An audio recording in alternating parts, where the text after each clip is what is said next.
When you build your whole brand on sisterhood, love, and celebration of our identities and culture, but the label forces everyone to be quiet when the black girl is forced out, the facade that was built starts to crumble from inside out. Welcome to episode 4 of the Mistreatment of Manon. This will also be the finale of the standalone episode. Feel free to watch parts 1, 2, 3 to see all the times Manon was mistreated with facts and receipts. This episode, I want to focus more on how Hiatus built Katseye to fail. From before Dream Academy, to then Dream Academy, to debut, it was all poor management, and I guess to some executives, it was beautiful marketing. All I ask is that you're respectful in the comments, don't attack anyone, don't attack the girls, and please press the like button and subscribe and join the kingdom, please. In a few weeks from now, I may make another episode. I have some ideas, but I think after 4 back-to-back episodes, we can go on a walk. So get your coffee or your tea. I have an iced Americano. When we look at how Katseye was formed, we think of Dream Academy. And I mean, sadly, we think of Dream Academy. We have nothing else to think about. And if you don't know what Dream Academy is, it was basically a show where Katseye was formed. They had all of these girls from different countries training under the K-pop system, but to debut in a global girl group. So they wouldn't be like a K-pop idol, they'd be like just a normal girl. And in theory, you would think this is gonna be a good show. They're gonna show us like the real training behind it and how they built these trainees into idols. But then you have to remember, reality TV is about drama. It's not gonna give you the real training experience that we wanna see. It's all about creating a villain, creating a good storyline, and selling a product. And I mean, Dream Academy was successful in that. They created a good product, which was Katseye. They even created a sister product, which is Saint Satine. They had several villains in that show, several, but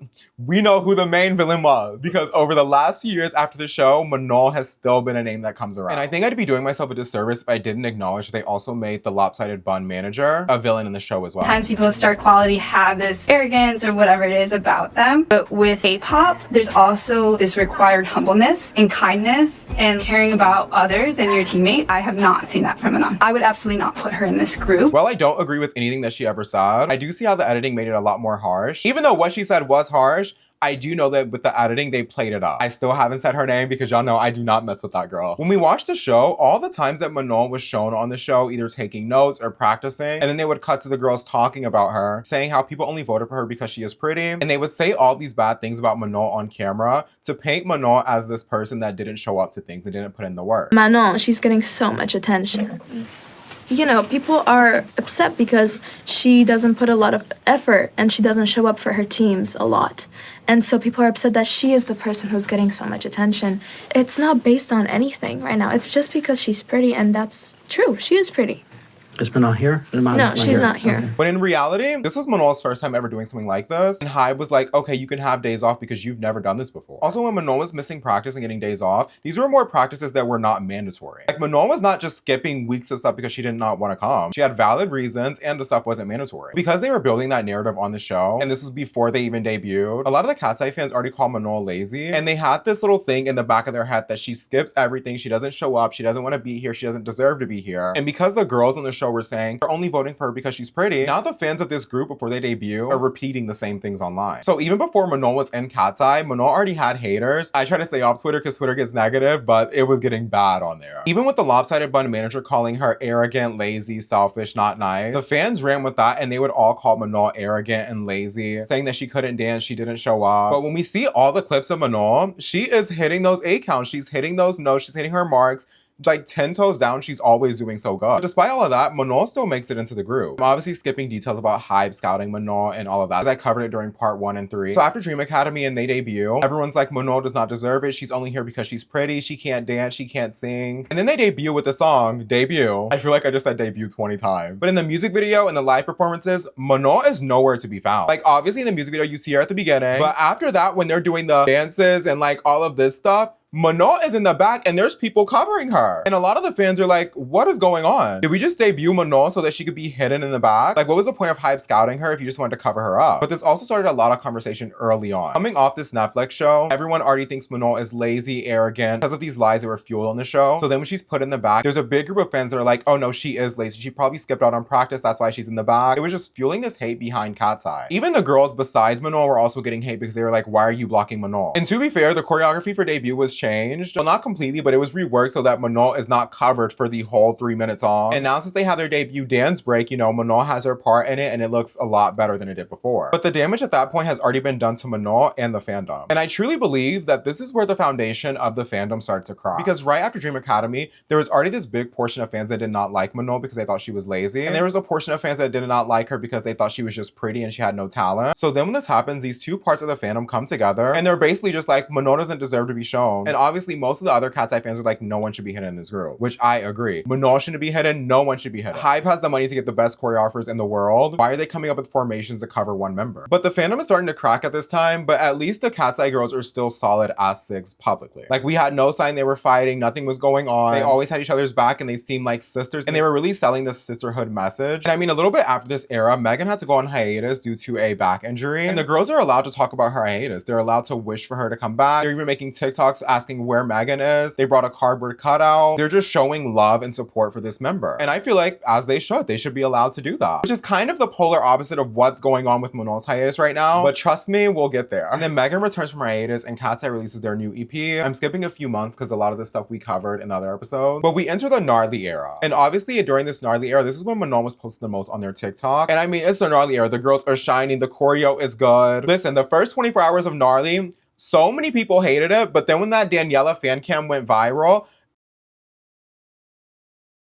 everyone was like, oh, no, she's eating it. Because Daniela was hitting those A counts, hitting those notes. At first, when I heard Gnarly, I was like, oh, I don't like this. I was even on TikTok and I was like, I think they made the song bad on purpose. Like, I just can't get it. And then I saw Daniela dancing in Korea too, and I said, I'm legit. I was like, oh, I like that. And I feel like they really sold the song to us. Like, one thing Katseye can do is if their heart is in something, they can sell it very well. And so we have it. It's April and we're having a gnarly summer, well, a gnarly spring summer, you know, going into the summer. You know, they're performing, they're promoting Gnarly. They have their EP coming out. They're doing pre-orders. And then a month later, you know, Katseye announces their Glossier collab. And we all know how that went. If you don't know how that went, let me tell you. I talked about it in another part, but I'm gonna keep it short. Basically, they had a Glossier collab. The girls went to all go pose by the poster. Here's the original picture. This is the picture they posted. They completely blocked Manon's face out because Manon was sick. But still, even if Manon was sick, why would you cover her face? Megan was on a hiatus. They all posed with their cardboard cutout. This is why fans are like, this situation isn't equal. But maybe we're just crazy. During this time, this is when the fandom starts to crack a little bit more. Because at this point, Manon has been sick a few times and she's had doctor's notes. It's not a fake sickness. But after they covered Manon's face, everyone was like, oh, these girls hate Manon. And I do want to say, I don't think the girls hate Manon now. I don't even think the girls hated Manon then. Dream Academy,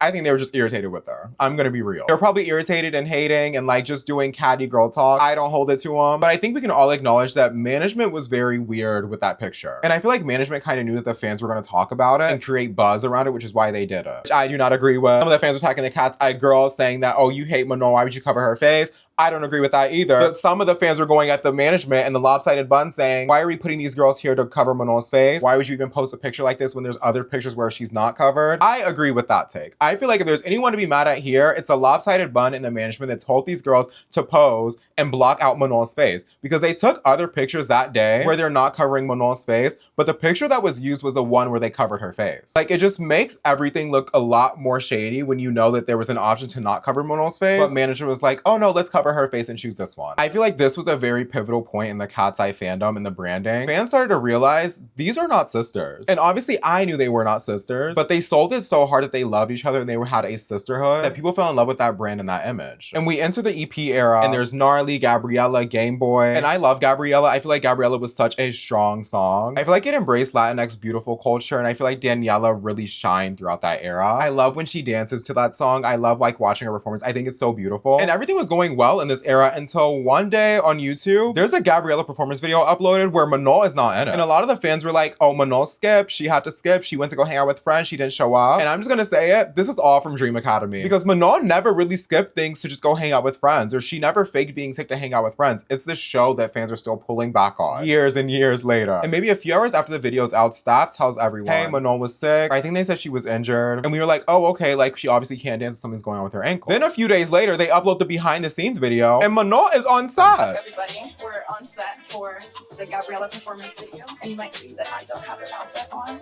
It's very unfortunate, but I sprained my ankle. I hope you guys love Gabriella. Manon obviously couldn't dance because of the video, but then fans are all now mad because they're like, wait, if Manon was on set watching them perform, why couldn't Manon put on an outfit and take pictures with them? Manon at least could have been in the Instagram pictures and the promo pictures, But they cut Manon out of all of it, didn't even give her an outfit. Manon was on set watching them take the pictures, do the small dances. And listen, I get it. If her ankle's messed up, she can't dance. I completely understand that. If she can hold the mic and talk in the BTS saying, I wish I could dance and I wish I could be in the video, that means that she can sit there and she can take a picture. I'm just calling a spade a spade. I feel like with Gabriella, we talked about it so many times. I'm just gonna leave that there and move on. Katseye announces their tour and they end up going on tour. Mind you, this was last year. I'm not talking about the tour that's happening this year. Last year, Manon went on the tour with them and Manon got sick and missed some days because she was ill. Rightfully so. I feel like if you're sick, take some days off and you'll be fine. Well, when Manon missed these days, I'm not joking. I opened Twitter and they were dragging her up and down saying, she's lazy. She's not actually sick. She's always sick, blah, blah, blah. There were people on TikTok talking about, oh, I went to the show and of course Manon is gone again. Not to sound like that one woke friend, but when y'all are talking about Manon being sick, y'all are like, oh, she's sick yet again and she's always getting sick. I mean these kind of videos specifically. Like, I'm sorry that the girl is immunocompromised and she can't control when she gets sick. Like, why are you mad at a person with a weak immune system for getting sick? There were grown women on TikTok making videos about Manon and I was like, okay, this is going on a little bit too far. Manon was getting attacked for missing 2 tour shows for literally 13 or 14 days straight. It was just like, where is all of this hate coming from with Manon? Like, she's immunocompromised, she's sick. None of the staff or the girls are even mad at her for being sick because this girl is very sick. And then the vlogs from tour start to get posted. And then when Manon's get posted, the video she talks about how sick she was. And you can hear in her voice how deadly sick she sounds. Tour is almost over. And I was like, I literally was like, wow, I'm so happy. Like, I didn't get sick because of all the traveling. You know, we're not sleeping a lot. We're meeting a lot of people. And then a lot of these fans start to feel bad because they're like, oh my God, we attacked this girl that actually was sick. We thought she was lying. Why are we attacking someone for being sick? If they say they're sick, believe them. But also because Manon missed a few tour dates, there was a side of the fandom that was praising the other 5 Katseye girls. And they were like, you're not lazy like Manon. You actually show up and work and you show up every day. Manon doesn't show up for you guys. It was very much that discussion going on online. And I think it doesn't help that we also have Thanksgiving Gate. If you don't know what Thanksgiving Gate is, I'm going over it very quickly. I barely touched on it because I think it's the pettiest thing ever. And I want to be clear, I'm not counting this as mistreatment or any of that. I think this is just some small petty drama that shouldn't even be an issue. But sadly, it became an issue. So on Thanksgiving, Daniella's parents invited the Katseye girls for a Thanksgiving dinner. And 5 of the girls went besides Manon. And the reasoning is because Manon wanted to go have dinner with her boyfriend and her friend, and she wanted to have African food for Thanksgiving. Rightfully so. Manon is half African. What is the problem here? What are we mad at an African woman for wanting to eat African food on Thanksgiving with her boyfriend and her friends? But the other Katseye girls did go to Daniella's Thanksgiving, and this sparked a debate online about why isn't Manon showing up? Are they not friends? Is there really something going on in this sisterhood that we believe? And in reality, maybe there is something going on, but to me, because of Thanksgiving, I don't think anything was going on. Listen, this is coming from a Black man himself. If I want to go have African food with whoever I'm dating and my friends, I'm gonna go do that on Thanksgiving. I don't think we should be faulting Manon for wanting to go eat food from her culture. How was Thanksgiving? Thanksgiving was so good, you guys. I was spending it with like my friends. Then all of a sudden I go online and it's like mayhem. I'm like, sorry?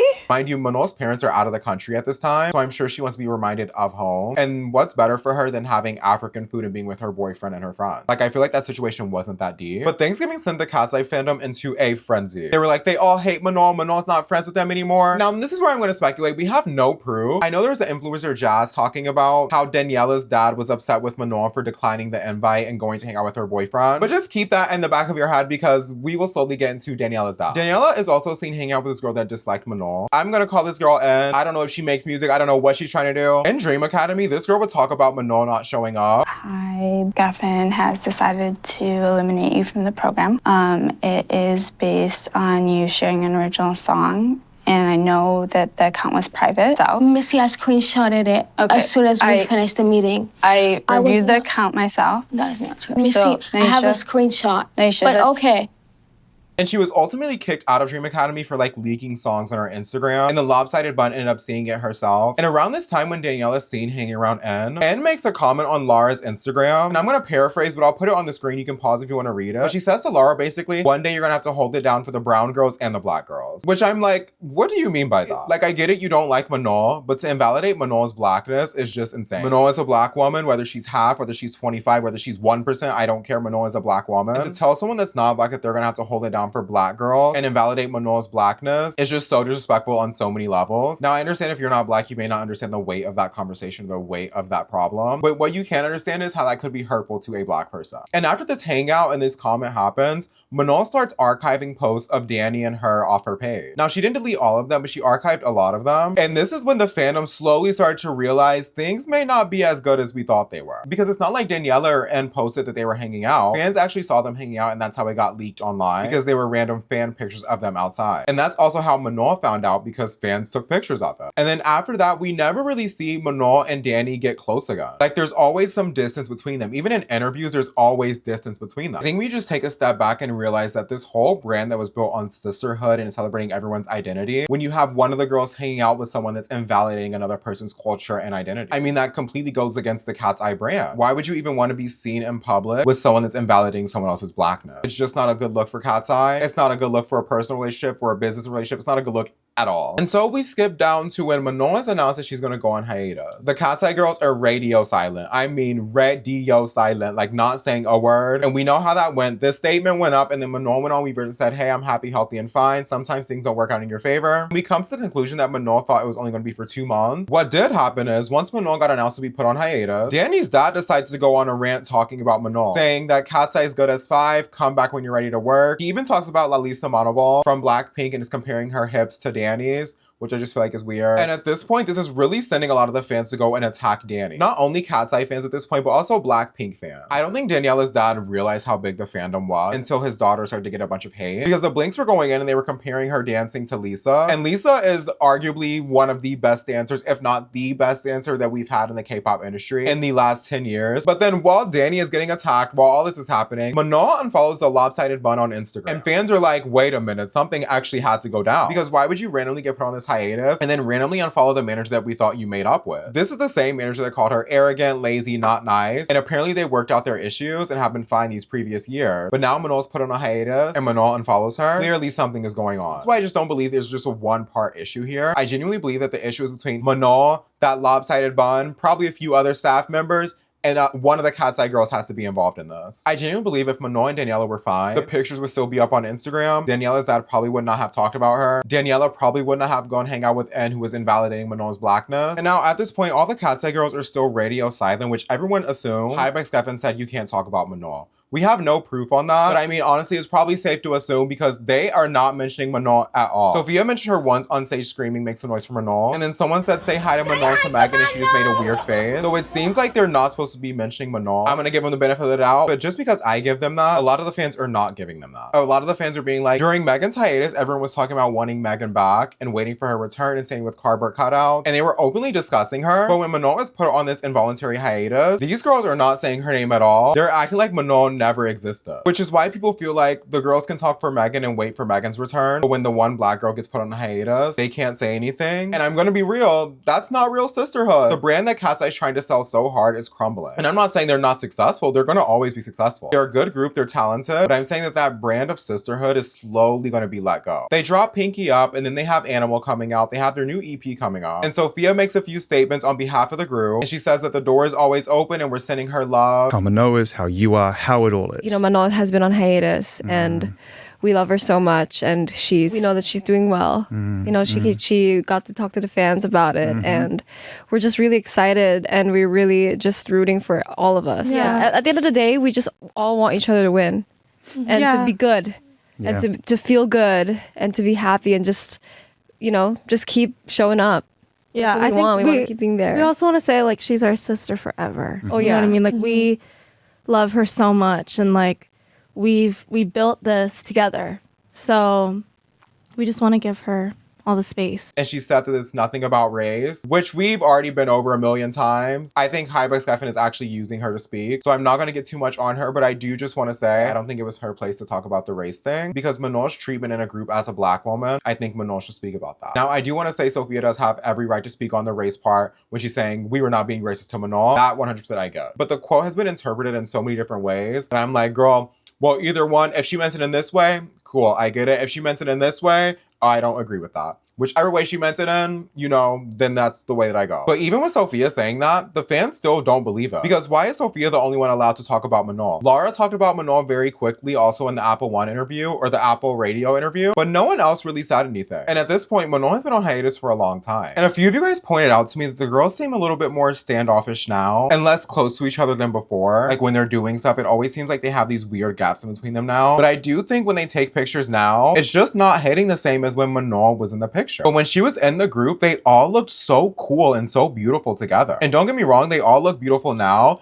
but I feel like they don't look as cool. They don't look as united. There's not really anything pulling them together as a group. Like when we look at a picture of them as 5 now versus them as 6, the vibes are different. Even not just one picture, even when we look at 2 different cases, 3 different cases, 4, like you can go on and it's just the vibe is so different. And I don't mean the eras like, oh, this is their grunge era, this is their rock era, this is their EDM era. I don't mean that. I mean the vibe that you get from looking at this girl group and what they're trying to sell. Or when it was 6 of them, it was like, these are our cultural differences and we love that. This is our identity. And now as 5 of them, it's just like, we're girls and we're in a group. Buy our song. Like, yeah, I love them. I love them. Let's make this music. Let's dance, let's look hot, let's look good. Like it seems like there's no passion and care behind it anymore, which it feels like before there used to be a lot of that. So now what? What's the next step for Katseye? Does Manon return and it's going to be weirdly awkward? Does whatever issues get worked out with Hiatus? Does the issue with the girls work out to where they can communicate again? Because right now the Katseye girls and Manon are not really talking. But then if Manon returns, is the fandom ever going to really be the same? I want Manon to return to Katseye, but also if Manon goes solo, I will support her 100% and I will still support Katseye. But I think if Manon does go solo, Katseye will be looked at very, very differently because you guys had to get rid of the one black girl. I also think this is why Katseye is in this weird limbo phase right now because they know they can't fully get rid of Manon or else that racism label is coming immediately. And I'm sorry, but that's just the way that it is, especially when Manon alluded to mistreatment and how the industry treats black women. Even in interviews when Manon would talk about how because she's a black woman, people expect her to be lazy and she has to always prove herself and work 10 times harder. So to then be put in this situation by the lopsided bond, I think everyone's walking on eggshells right now because one wrong move from the lopsided bond and the label could really end Katseye's career. And I'm not saying Katseye like the girls individually, I mean just the branding in general with Hype X Gaffin. But as of now, the Katseye fandom is in shambles. And you may be like, no, it's stronger than ever, but I'm serious. Open the comments of a Katseye video, like on their page, on their YouTube page, on someone else's page, they're just fighting. And you can say yes before they were fighting, but the fights were a little bit different. Now everyone's just comparing each individual girl. Now the whole group is just solo stands. And I'm sorry, but they're a new group. What do we mean we're arguing and having solo stands for this group right now? Like the Sisterhood identity really fell apart. Also, obviously, it's clear that Manon cannot talk about the status of her hiatus, which is why Manon keeps doing cryptic messages online where she's showing us where she's swimming underwater, where she constantly tells us she's happy and healthy to let us know that, hey, this hiatus is not because of me. Manon liking Instagram reels or Manon unfollowing the lopsided bond. She's telling the fans that, hey, this is not a me thing. I just feel like if Manon comes back to Katseye, I think that they would have a legendary, iconic comeback, but I don't know if all the Katseye girls or even the Katseye staff would be happy with that. If you did enjoy this video or this series, I really appreciate you for sticking with me. I'm seeing a lot of you come in from this series and I love it. I feel like it's been fun. We've had a good hangout. If you did enjoy this and make it to the end, please like, leave a comment and subscribe. And I'll see you next week for a new video. Bye.